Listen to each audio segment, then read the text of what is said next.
Hello welcome সন্তান আর এক মা। ছোটদের আমার ভালোবাসা, গুরুজনদের কোটি কোটি প্রণাম আর মাদের চরণে কোটি কোটি।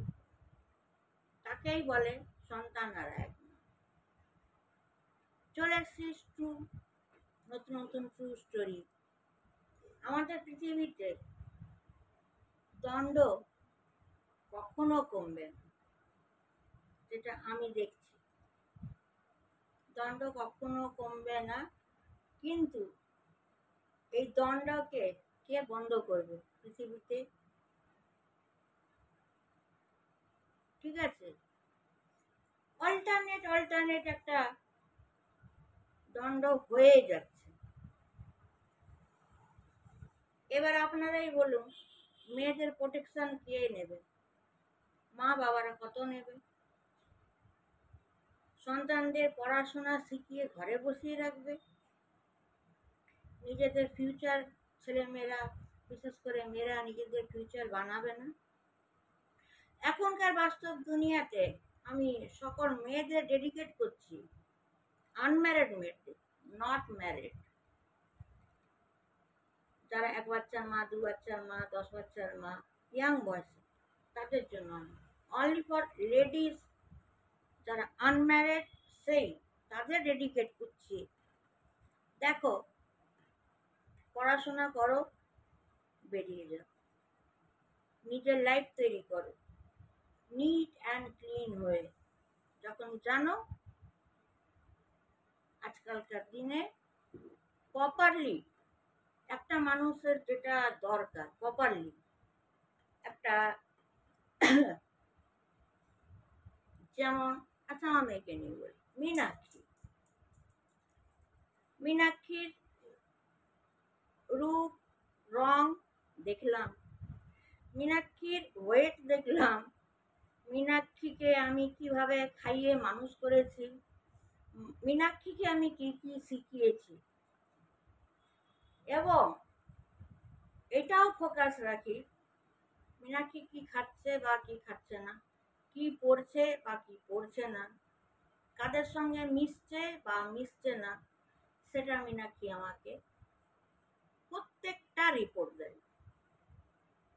অনেক মানুষ বুঝে গেছে যে মীনাক্ষীকে আমরা গ্রিপে করে দেব। এটা ভুল কথা।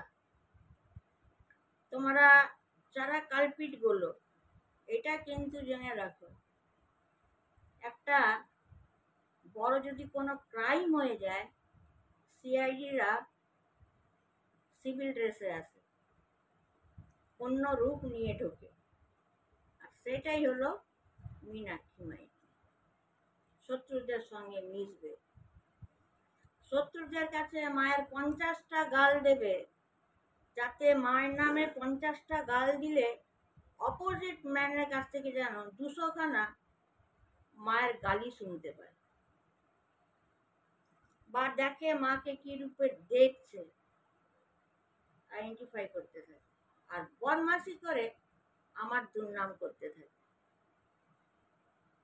একেই বলে চোখ ধরা। তো যাই হোক, কেউ কারো সাপোর্ট নিও না। আজকালকার মেয়েরা এর ঘরে গিয়ে কিছুদিন কাটাবো, তার ঘরে গিয়ে কিছুদিন কাটাবো, এইটা না। পড়াশোনা শিখেছো, বেরিয়ে পড়ো, রোজগার করো, স্মার্ট হও, কারো হেল্প নেবে না। যখন বিয়ে হবে না, সেই সময়টার পর থেকেই প্রতিটা মেয়ের ওখান থেকেই গেম শুরু হয়, যাকে বলা খেলা, বিয়ে বাড়ির খেলা।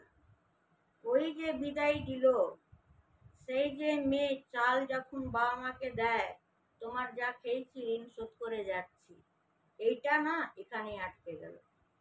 তার মানে আমাদের প্রপার্টি চলে গেল কোথাও, কোনো আমাদের আর কিচ্ছু করার নেই। তারপর হয়তো শোনা যাবে শ্বশুর ঘর খারাপ বেরালো, হাজবেন্ড খারাপ বেরালো, কোথাও জব করে সেটা খারাপ বেরালো। সেটা তোমরা নিজেরা আইডেন্টিফাই করে কাজ করবে। বিনা কিছু করে বিয়ে করতে যাবে না। কেন কি এখন না, এই প্রেজেন্ট অনেক বিবাহিত মেয়েদের দেখছি যার যার স্বামী মাতাল, চোর, ডাকাত, ছ্যাঁচড়া, ক্যারেক্টারলেস, ইয়াং বয়সের লেডিগুলো, হয়তো কারোর মেয়ে আছে, ছেলে আছে, ইয়াং আনম্যারিড ছেলেদের ধরছে।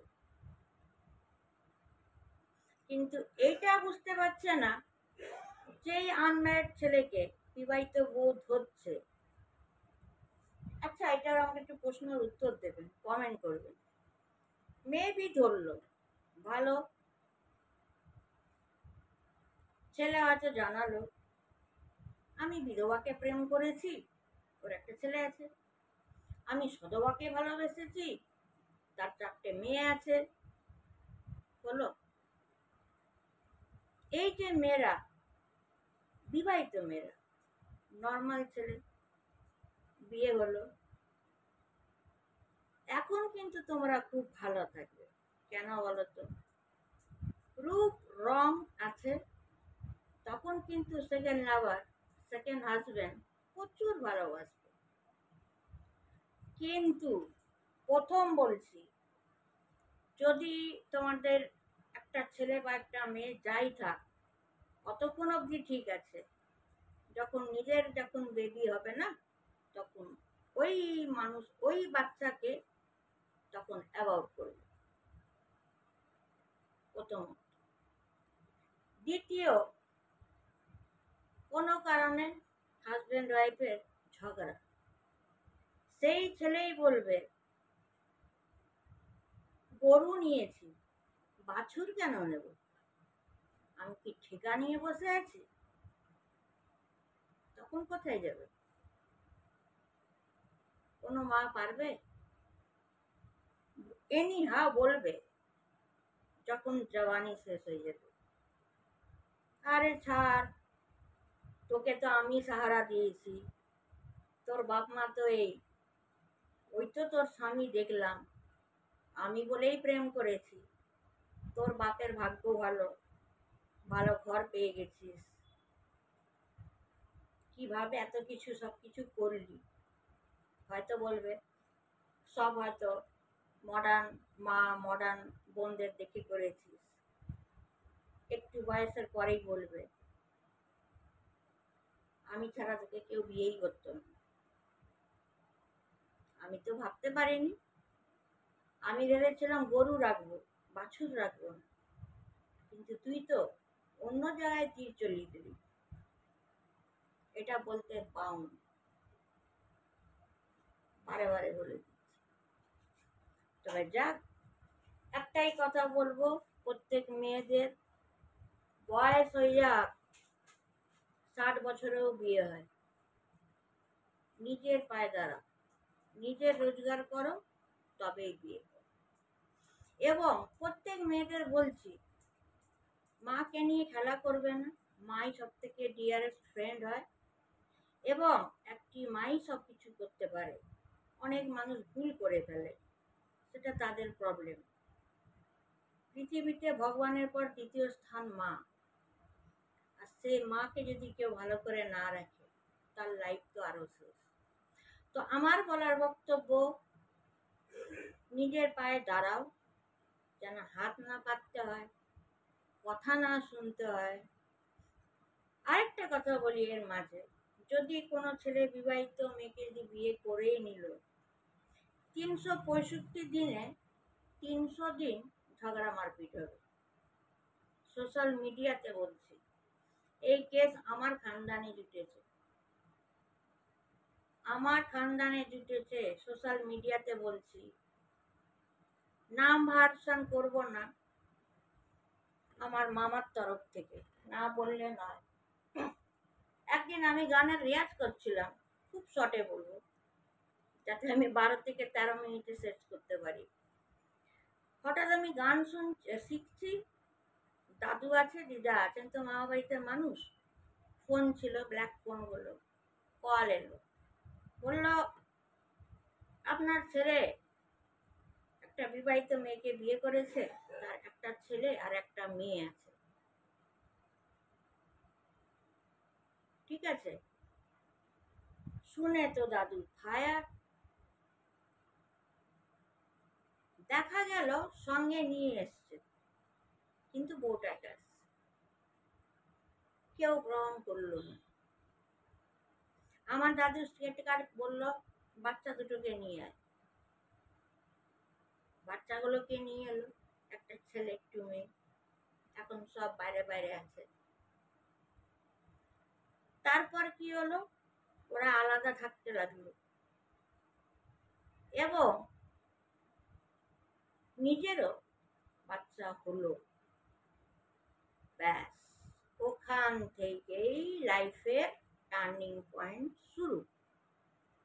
এর বাচ্চা, লাভারের রক্তর বাচ্চা, কম্পেয়ার শুরু, স্বামী স্ত্রী ঝগড়া শুরু। কখনো কেউ অতটা ভালোবাসবে না যতক্ষণ না, ভালোবাসবে অতক্ষণ যতক্ষণ না নিজে বাবা বা মা হবে, তারপরেই কিন্তু লাখ মেরে খেতাবে, ঠিক আছে? এটা যেন প্রত্যেকের মনে থাকে। ওই বাচ্চা হবার থেকেই মেয়েদের লাইফের টার্নিং পয়েন্ট হয়ে যাবে। তারপরে কি, যদি কোনো লাভারও থাকে, সে কিন্তু পছন্দ করবে না তুমি তাকে না বলে এধার যাবে সেধার যাবে। তুমি তাকে না বলে হাজব্যান্ডকে, সেকেন্ড লাভার হাজব্যান্ডকে না জানিয়ে তুমি একটা বিজনেস শুরু করে দিচ্ছ, বউকে বলনি, বা মেয়ে মেয়ে ব্যবসা শুরু করে দিচ্ছে, কাপড়ের ব্যবসা বা কিছু, হাজব্যান্ডকে জানায়নি, উপরন্ত বাইরে বাইরে কাজের জন্য ঘুরছে, এরকম হয়ে থাকে। হাজব্যান্ড, সেকেন্ড হাজব্যান্ড কিন্তু এগুলো সহ্য করবে। একটাই কথা বলবো, তুই রাস্তার ভিখারি ছিলিস, তোকে আমি সাহারা দিয়ে রেখেছি, গরুও পালছি বাছুরও পালছি, এবার থেকে তুই ঘরে কাজ না করে আমার বাচ্চাগুলোকে আগে মানুষ কর। সেই বাচ্চা বলবে না, নিজের বাচ্চার কথা বলবে। তারপর বলবে তোর মধ্যে আছে কি, সেই জন্য তুই সবার কাছে ঝাঁটা জুতো লাত খেয়েছিস, তবেই তো আমি তোকে বাঁচিয়েছি। এই প্রশ্ন উঠে আসবে, যেই ক্ষেত্রে আমাদের ফ্যামিলিতে হয়েছিল। তারপর আমার মা বাবা গেছে, গিয়ে দেখে যে সত্যি বিয়ে হয়ে গেছে, ছেলে মেয়েকে আনে, বেশ, আমার বাবা সবাইকে মানালো, মেনে নিল। চললো 2 বছর, 2 বছর পর প্রথম মেয়ে হয়। দুটো ছেলে মেয়ে আছে, মেয়ে হয়, তারপরে ছেলে হয়। ব্যাস, ওখান থেকেই টাইমটাই ফিক্স।